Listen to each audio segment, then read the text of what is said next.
Салих Замалетдинович Сайдашев – татарский композитор, один из основоположников татарской профессиональной музыки, народный артист Татарской АССР. Музыкальное дарование Сайдашева проявилось рано. Первым инструментом, на котором он начал играть, была гармоника. Затем родственники приобрели для него рояль. Первым учителем его был народный музыкант Загидулла Ярулин, а затем видные педагоги Казанского музыкального училища. Отец Сайдашева умер, так и не увидев сына. Салих воспитывался в семье сестры, муж которой, Шигаб Ахмеров, принадлежал к прогрессивным кругам татарской интеллигенции. В 1918 году молодой музыкант организует оркестр. В 20-м он добровольцем вступает в ряды Красной армии. После демобилизации работает в музыкальной школе Оренбурга.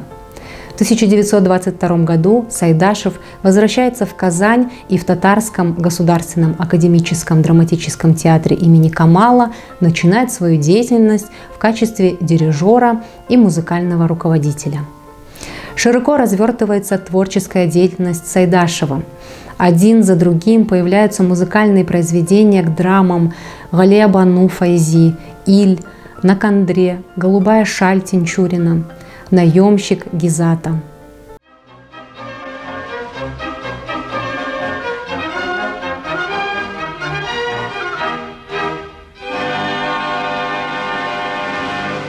Dostlarım sağanıp qaytdım, dostlarım Yirak illerden, şahtyorlar, batır yigitler. Dostlarım selam ettiler, yakın dostlarga, şiber kızlarga, sinde kıdaşa, ölüşsüz kalma. Anda yok Irak, anda yok saban, anda hikmetini alar satıp. Eşiler sanen, namirler tağıp, münerler güne, sanıylar anıda.